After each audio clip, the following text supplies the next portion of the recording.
Demak, boshqarilayotgan faktorlar 3 ta qismdan iborat. Boshqarilayotgan faktorlar ishlab chiqarish texnologiyalari, jarayonlari yoki iqtisodiy tizimda inson yoki boshqaruv organi tomonidan bevosita ta'sir ko'rsatuvchi omillardir. Masalan, ishlab chiqarilayotgan ishchi kuchi miqdori va mashina va uskunalarning ishlab chiqarish tezligi va xomashyo sifati tanlash va ish vaqti smena tartibi.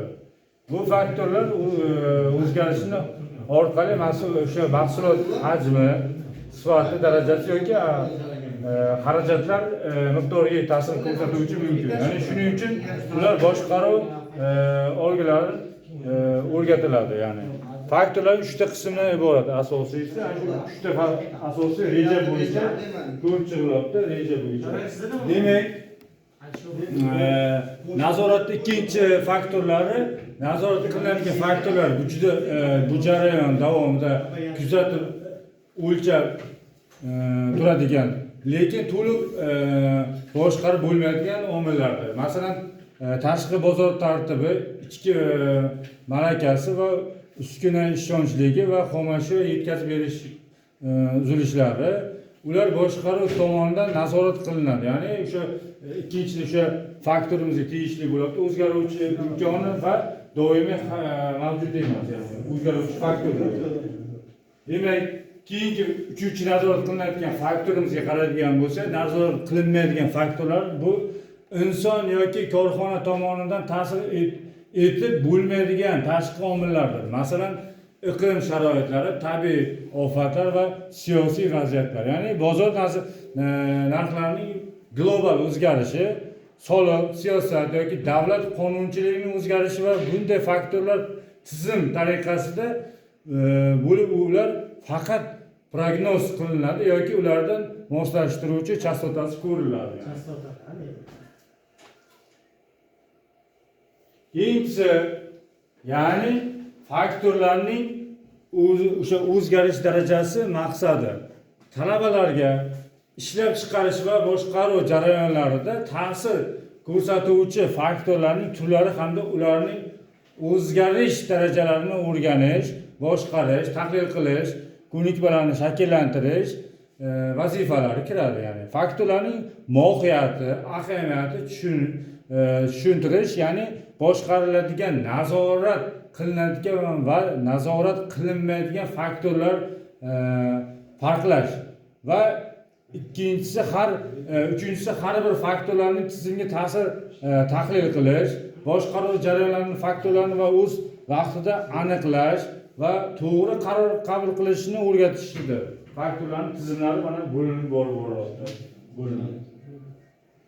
Keyinchisi xulosa, ya'ni faktorlarimiz 3 ta faktorlarimiz haqida nimaligini tushunib olaylik.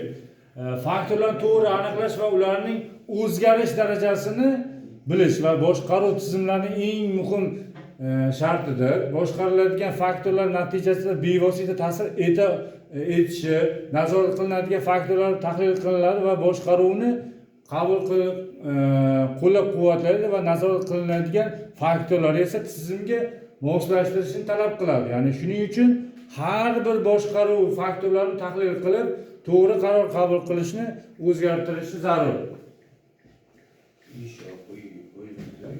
Demak, mavzuga doir maqola qilingan turibdi. Mehnat qilgan mehnatning mevasi, ya'ni bu maqola boshqariladigan faktorlarning mohiyati va ifodalaydi. Ya'ni inson o'z qo'lidan keladigan imkoniyatlarni to'g'ri yo'llantirsa, mehnatni oqilona boshqarsa, natijasi albatta samarali bo'ladi. Har bitta qilishdan oldin mehnat qilamiz, to'g'rimi? Har qanday holatda ham. To'g'rimi? Demak, oldin olinadigan oqibatlarni kamaytiradi. Nazorat qilinayotgan va nazorat qilinmayotgan faktorlarni o'z vaqtida kuzatgan rahbar yoki mas'ul mutaxassis muammolarni oldini oladi va xavfli oqibatlarga yo'l qo'ymaydi bu faktorlarimiz.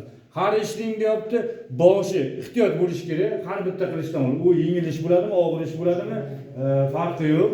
Ya'ni bu maqola o'sha bu ma'qul boshqaruvda ehtiyotkorlik, tahlilning deyapti zarurligi va